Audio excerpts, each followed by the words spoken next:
विष्णु सामंतराय महाविद्यालय वन महोत्सव पालित जाजपुर जिला बर्चना ब्लॉक नुआहाट विष्णु सामंतराय महाविद्यालय परिसर में जातीय सेवा योजना आनुकूल्य वन महोत्सव पालित हो जाइछि। ଏହି ଅବସରରେ ମହାବିଦ୍ୟାଳୟର ଅଧ୍ୟକ୍ଷ ପ୍ରାଧ୍ୟାପକ ପବିତ୍ର ମୋହନ ମାହାଲା ପ୍ରତ୍ୟକ୍ଷ ତତ୍ତ୍ୱାବଧାନରେ ମହାବିଦ୍ୟାଳୟର ଅଧ୍ୟାପକ ଅଧ୍ୟାପିକା କର୍ମଚାରୀ ତଥା ବହୁ ସଂଖ୍ୟାରେ ଛାତ୍ରଛାତ୍ରୀ ଏହି ବୃକ୍ଷରୋପଣ କାର୍ଯ୍ୟକ୍ରମକୁ ସାକାର କରିଥିଲେ। ଛାତ୍ରଛାତ୍ରୀମାନେ ବିଭିନ୍ନ ପ୍ରକାର ସ୍ଲୋଗାନ ଦେଇ ପରିକ୍ରମା କରିବା ସହ ଜନସଚେତନତା ସୃଷ୍ଟି କରିଥିଲେ। ଅଧ୍ୟକ୍ଷ ବୃକ୍ଷରୋପଣ କରିବା ଅବସରରେ ସାମ୍ପ୍ରତିକ ସମୟରେ ବୃକ୍ଷରୋପଣ ଗୁରୁତ୍ୱ କେତେ ତାହା ବର୍ଣ୍ଣନା କରି ବୃକ୍ଷ ବିନା ମାନବ ସଭ୍ୟତା ଅଚିରେ ଧ୍ୱଂସ ଆଡ଼କୁ ଯିବ ଏହା ମାମିକ ଭାବେ ସୂଚିତ କରିବା ସହ ବୃକ୍ଷକୁ ମାକୁ ସମର୍ପିତ କରି ରୋପଣ ନିମନ୍ତେ ଉପଦେଶ ଦେଇଥିଲେ। ଜାତୀୟ ସେବା ଯୋଜନା ସଂଯୋଜକ ଅଧ୍ୟାପକ କିଶୋର କୁମାର ସାହୁ ତାଙ୍କ ଅଭିଭାଷଣରେ ଓଡ଼ିଶା ସରକାର ବନ ମହୋତ୍ସବ କାର୍ଯ୍ୟକ୍ରମରେ 5 ଲକ୍ଷ ଚାରା ରୋପଣର ଯେଉଁ ଶପଥ ନେଇଛନ୍ତି ତାହାକୁ ଆମେ ସମସ୍ତେ ମିଶି ସଫଳ କରିବାକୁ ଉତ୍ସାହ ଦେଇଥିଲେ। ଛାତ୍ରଛାତ୍ରୀମାନେ ଗୋଟିଏ ଗୋଟିଏ ବୃକ୍ଷ ଦାୟିତ୍ୱ ନେବା ପାଇଁ ଅଧ୍ୟକ୍ଷକଙ୍କ ସମୀପରେ ସ୍ୱୀକାର କରି ବୃକ୍ଷରୋପଣ କରିଥିଲେ। ଏହି କାର୍ଯ୍ୟକ୍ରମରେ ପ୍ରାଧ୍ୟାପକ ପ୍ରମୋଦ କୁମାର ଖଣ୍ଡାଇ, ନାରାୟଣ ଚନ୍ଦ୍ର ମୁଦୁଲି, ଶାନ୍ତନୁ କୁମାର ରାଉତରାୟ, ଡକ୍ଟର ଭାଗ୍ୟଧର ନାୟକ, ପ୍ରଦୀପ କୁମାର ବରାଳ, ସମୁନାଥ ହେମ୍ରମ, ଅଧ୍ୟାପିକା ରଞ୍ଜିତ ସ୍ୱାଇଁ, ଗୀତାଞ୍ଜଳି ମହାନ୍ତି, ନିରୁପମା ସ୍ୱାଇଁ, ସନାତନ ନାୟକ, ଅକ୍ଷୟ କୁମାର ରାଉତରାୟ, ଅଶୋକ କୁମାର ଖୁଣ୍ଟିଆ, ସୁଷମା ବେହେରା ପ୍ରମୁଖ ସହଯୋଗ କରିଥିଲେ। ଯାଜପୁରରୁ ରାଜଶ୍ରୀ ସାହୁଙ୍କ ରିପୋର୍ଟ, ଚକ୍ରବିହନ। ମୋ ନାମ ପ୍ରଭାସିନୀ ପରିଡ଼ା। ମୁଁ ବିଷ୍ଣୁ ସାମନ୍ତରାୟ ମହାବିଦ୍ୟାଳୟରେ ବିଜ୍ଞାନ ବିଷୟରେ ତୃତୀୟ ବର୍ଷର ଛାତ୍ରୀ। ଆଜି ହେଉଛି ବନ ମହୋତ୍ସବ ଉତ୍ସବର ଷଷ୍ଠ ଦିବସ। ଆଜି ଆମ ମହାବିଦ୍ୟାଳୟରେ ତାର ପ୍ରାରମ୍ଭିକ କାର୍ଯ୍ୟକ୍ରମ ଆଜି ଷ୍ଟାର୍ଟ ହେଲା।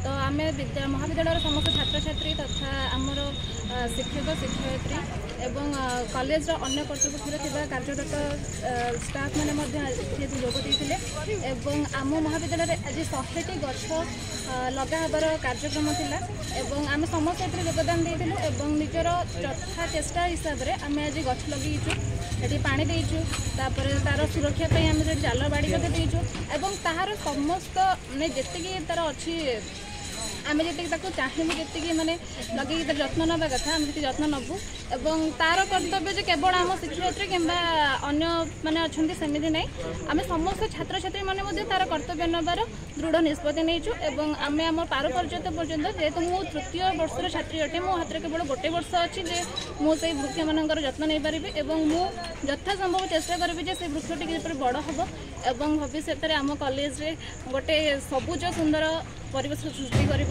ଏ ବୃକ୍ଷ ମାଧ୍ୟମରେ ନିଶ୍ଚିତ ଭାବରେ ପରିବେଶର ସନ୍ତୁଳନ ରକ୍ଷା କରିପାରିବ। ଯେମିତି ଆପଣ ଦେଖୁଛନ୍ତି କି ଆମ ଚାରିପାଖରେ ଏବେ ପ୍ରବଳ ମାତ୍ରାରେ ବୃକ୍ଷ କଟା ଚାଲିଛି। ଏବେ ଆମରି କଲେଜ ବାହାରେ ମଧ୍ୟ ରୋଡ଼ରେ ଯେମିତି କାମ ହେଉଥିଲା ସେଠି ବହୁତ ଗୁଡ଼ିଏ ଗଛ କଟା ଚାଲିଛି। ଯଦି ଆମେ ଏବେ ବୃକ୍ଷରୋପଣ ନ କରିବା ତାହେଲେ ପରିବେଶ ନିହାତି ତାର ସନ୍ତୁଳତା ହରାଇବ ଏବଂ ଦେଖୁଛନ୍ତି ଯେଉଁ ରେଟ୍ରେ ଗରମ ହେଉଛି ଏବେ ପ୍ରାୟ ଗ୍ରୀଷ୍ମ ଋତୁ ସେହି ସମ୍ପର୍କରେ ଯେ ଗ୍ଲୋବାଲ ୱାର୍ମିଂ ବା ବିଶ୍ୱତାପନ ଏବେ ସମଗ୍ର ବିଶ୍ୱକୁ କବଳିତ କରିସାରିଲାଣି। এই ଚାରା ବୃକ୍ଷ ବା ବୃକ୍ଷରୋପଣ ମାଧ୍ୟମରେ ତାହାକୁ ପ୍ରତିହତ କରିହେବ କି? ନିଶ୍ଚିତ ଭାବରେ ତାହାକୁ ପ୍ରତିହତ କରିହେବ। ଯେପରି ଆମେ ଏବେ ଯଦି ଗଛ ଲଗାଇବା ତାହେଲେ ସେ ଗଛକୁ ବଡ଼ ହେବା ମିନିମମ୍ 4 ବର୍ଷ କି 5 ବର୍ଷ ସମୟ ଲାଗିବ। ସେଥିମଧ୍ୟରେ ତ ନିହାତି ତାପମାତ୍ରା ବଢ଼ି ଚାଲିଛି। ଆପଣମାନେ ଦେଖୁଥିବେ ଗ୍ରୀଷ୍ମ ଋତୁରେ ଯେତେବେଳେ ତାପମାତ୍ରା ନିହାତି 40 ଡିଗ୍ରୀରୁ ଉପରକୁ ଥିଲା, ଅସହ୍ୟ ଗରମ ହେଉଥିଲା, ବହୁତ ଲୋକ ଅଂଶୁଘାତରେ ମୃତ୍ୟୁବରଣ ମଧ୍ୟ କରିଛନ୍ତି। ସେଥିପାଇଁ ଏହା ନିହାତି ଭାବରେ ବିଶ୍ୱତାପନକୁ ନିୟନ୍ତ୍ରଣ କରିବ ଏବଂ ଭବିଷ୍ୟତରେ ନିହାତି ଗୋଟେ ସୁନ୍ଦର ସବୁଜ ପରିବେଶରେ ପରିଣତ। ସମାଜ ପ୍ରତି ଆପଣଙ୍କର ବାର୍ତ୍ତା କ'ଣ?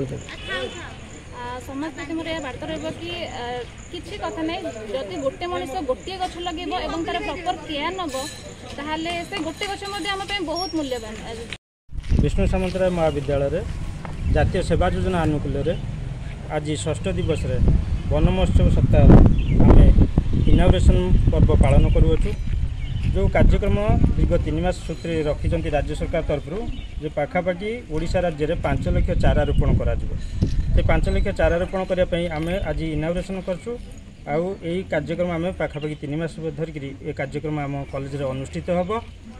ଏହି କାର୍ଯ୍ୟକ୍ରମର ମୂଳ ଲକ୍ଷ୍ୟ ରଖାଯାଇଛି ଏକ ପେଡ଼ ମାଁ କି ନାମ, ଯେଉଁଟାକି ଆମ ଭାରତର ଯଶସ୍ୱୀ ପ୍ରଧାନମନ୍ତ୍ରୀ ମାନ୍ୟବର ଶ୍ରୀ ନରେନ୍ଦ୍ର ମୋଦିଜୀଙ୍କର ଆହ୍ୱାନ ଥିଲା ତାଙ୍କର ମନ୍ କି ବାତ୍ କାର୍ଯ୍ୟକ୍ରମ ମାଧ୍ୟମରେ।